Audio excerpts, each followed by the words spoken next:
Selamat malam semuanya. Semua pada sehat kan? Katina berharap kalian sehat selalu. Hari ini sudah lakukan apa di rumah? Apa yang sudah kamu lakukan? Apakah kalian sudah belajar taat? Wih, keren. Pasti sudah ya. Oke, kita akan membaca firman Tuhan. Kita akan berdoa. Kita berdoa yuk. Lipat tangannya, tutup matanya, kita berdoa. Tuhan Yesus, terima kasih Tuhan sudah menjaga kami dari pagi hari sampai malam ini. Terima kasih untuk tubuh yang sehat, untuk nafas kehidupan yang Tuhan berikan bagi kami. Sebelum kami membaringkan tubuh kami untuk tidur, kami mau membaca firman Tuhan dan mendengarkan firman Tuhan. Dalam nama Tuhan Yesus, kami berdoa. Amin. Oke adik-adik, kita buka. Kalau 3 minggu yang lalu, kita belajar tentang Abraham. Minggu ini nih, kita belajar tentang satu tokoh dari Perjanjian Lama. Mau tahu siapa? Kita buka yuk di Alkitab kita, Kitab Daniel, pasalnya yang ke-6, ayat 11 sampai ayatnya yang ke-12. Yuk kan? Daniel, pasal 6, ayatnya yang ke-11 hingga ayatnya yang ke-12. Kita baca ya bersama-sama ya. Demi didengar Daniel bahwa surat perintah itu telah dibuat, pergilah ia ke rumahnya. Dalam kamar atasnya ada tingkap-tingkap yang terbuka ke arah Yerusalem. 3 hari sekali ia berlutut, berdoa, serta memuji Allahnya, seperti yang biasa dilakukannya.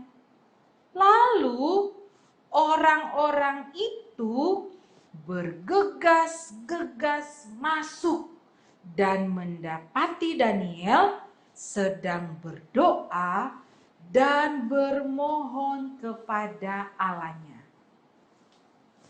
Nah, adik-adik semua, hari ini kita mau cerita, Katina mau cerita tentang Daniel. Siapa itu Daniel? Daniel adalah seorang Yahudi yang takut akan Tuhan. Hatinya percaya kepada Tuhan. Sama seperti anak-anak di rumah, seperti adik-adik di rumah. Kalian yang setia mengikuti sekolah minggu, kalian adalah anak-anak Tuhan. Nah, Daniel ini ya, ketika itu Raja Darius memberikan suatu surat keputusan yang ada materainya milik Raja Darius. Keputusannya apa? Keputusannya supaya setiap orang yang ada di daerahnya itu harus melakukan permohonan kepada Raja Darius. Tidak boleh memohon apapun kepada dewa-dewa yang ada pada saat itu, atau kepada Allahnya Daniel. Nah, ketika Daniel mendengar itu, mendengar surat perintah yang sudah keluar itu, Daniel pulang ke rumah. Apa yang dilakukan Daniel? Lihat, ternyata Daniel melakukan suatu kebiasaan yang selalu dia lakukan. Yang setiap hari dia lakukan. Apa yang dia lakukan? Lihat, ternyata Daniel sementara berdoa. Dan apa yang dia lakukan? Kata firman Tuhan, dia memuji Allahnya. Dia tidak berdoa atau meminta permohonan kepada Raja Darius. Dan apa yang dilakukan oleh 3 orang yang tidak senang sama Daniel? Ternyata mereka melihat Daniel sementara berlutut dan berdoa kepada Tuhan. Akhirnya mereka yang benci kepada Daniel itu, mereka yang iri hati kepada Daniel itu, mereka langsung lari. Mereka pergi kepada Raja Darius.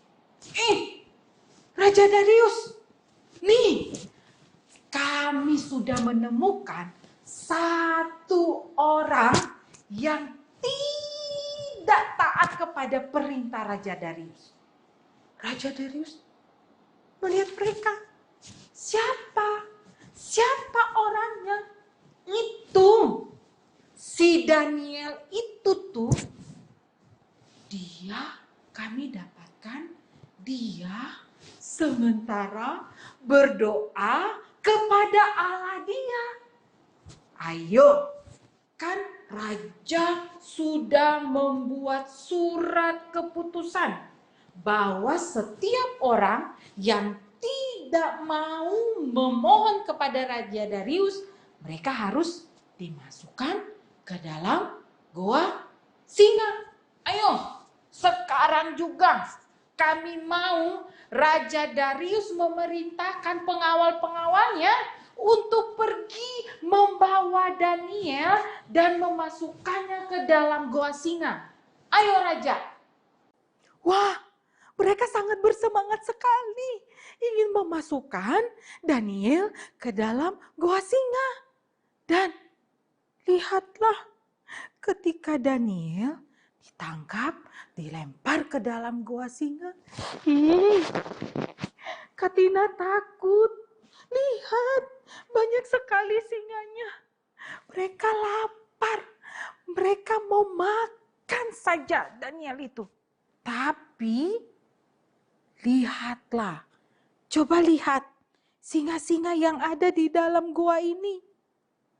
Apakah mereka menyentuh Daniel? Ya, benar.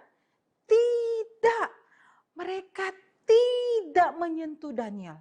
Bahkan membuka mulutnya pun untuk memakannya, tidak sama sekali. Kenapa ya bisa terjadi? Padahal kan singa-singa yang ini nih lagi lapar. Oh, kamu tahu jawabannya apa? Ya, benar. Kamu benar sekali. Ternyata Tuhan mengatup itu apa Katina?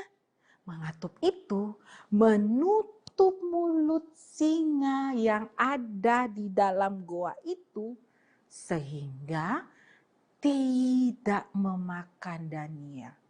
Kenapa ya Daniel tidak dimakan sama singa itu? Oh, benar. Karena Daniel percaya kepada Tuhan Allah. Ya, Daniel hatinya walaupun disuruh untuk berdoa meminta permohonan kepada Raja Darius, Daniel tidak mengindahkan itu. Hati Daniel tetap tertuju kepada Tuhan.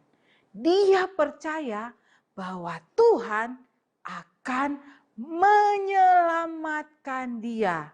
Dan akhirnya apa yang terjadi? Lihat, Daniel tidak dimakan oleh singa-singa itu. Keesokan harinya, apa yang terjadi? Raja Darius datang. Dia lari cepat-cepat. Dia berkata, Daniel, Daniel, apakah kamu selamat di dalam? Aku percaya bahwa Allah yang kamu sembah itu akan menyelamatkan kamu. Dan lihatlah, Daniel berkata, ya Tuanku Raja, aku telah diselamatkan oleh Allah. Dan akhirnya apa yang terjadi? 3 orang yang menceritakan Daniel itu tuh kepada Raja Darius memerintahkan, hei pengawal semua, bawa 3 orang itu beserta istri dan anak-anaknya, lemparkan mereka semua ke dalam gua singa. Dan ketika mereka dilemparkan ke dalam gua singa, singa-singa itu langsung melahap mereka. Langsung memakan mereka semua. Dan Raja Darius memerintahkan kepada semua rakyatnya, bahkan sampai ke seluruh bumi. Apa yang dilakukan? Apa yang diperintahkan? Supaya semua orang yang ada di seluruh bumi ini, mereka harus menyembah kepada Allahnya Daniel. Wah, Daniel ini hebat ya. Kita bisa dapat pelajaran yang baik sekali. Daniel bisa menjadi terang di mana saja dia berada. Kenapa dia bisa menjadi terang? Karena dia hatinya mau tetap percaya kepada Tuhan. Dia tidak mengikuti arahan ketetapan dari Raja Darius itu, tetapi dia tetap berdoa kepada Tuhan. Adik-adik di rumah, Katina mau tanya nih, dalam satu hari berapa kali kalian berdoa? Wah, ada yang 2 kali. Ih, kamu 5 kali? Wah, hebat sekali. Nih, kita berdoa bukan saja ketika kita lagi sedih, lagi susah, kita datang berdoa kepada Tuhan. Tapi ketika jawaban doa kita sudah dijawab oleh Tuhan, kita harus tetap berdoa kepada Tuhan. Jadi setiap saat dalam satu hari itu, kalau kalian baru 1 kali berdoa, Katina, aku hanya 1 kali berdoa nih waktu mau tidur aja. Nih, jangan ya adik-adik, jangan ya. Kita berdoa ketika kita bangun tidur, kita berdoa. Kenapa kita harus berdoa? Karena Tuhan sudah menjaga kita dari malam sampai pagi hari. Kita sudah diizinkan Tuhan untuk hidup hari ini. Dan ketika kalian mau belajar juga, jangan lupa kalian berdoa. Kenapa harus berdoa sebelum belajar? Karena hikmat, pengetahuan, kepintaran, daya ingat yang berikan siapa? Tuhan. Segala sesuatu jangan lupa andalkan Tuhan. Melalui apa? Doa. Yuk sebelum kita tidur, kita berdoa yuk. Ajak mami papi di sebelah kiri kanan. Mami papi, ayo kita berdoa. Ya, yuk kita berdoa. Tuhan Yesus, terima kasih hari ini kami belajar dari Daniel, di mana Daniel tetap untuk berdoa kepada Tuhan. Walaupun hukumannya dia harus dimasukkan ke dalam gua singa. Tapi Daniel tetap mau berdoa kepada Tuhan. Tuhan Yesus, kami mau seperti Daniel. Kalau kami hanya 1 kali berdoa dalam 1 hari, kami mau Tuhan untuk setiap saat berdoa kepada Tuhan. Sebelum kami makan, sebelum kami belajar, kami mau bersyukur kepada Tuhan. Ajarkan kami ya Tuhan untuk senantiasa mengandalkan Tuhan. Sekarang kami mau tidur. Tuhan Yesus berkati kami. Dalam nama Tuhan Yesus kami berdoa. Amin. Selamat istirahat. Tuhan Yesus memberkati.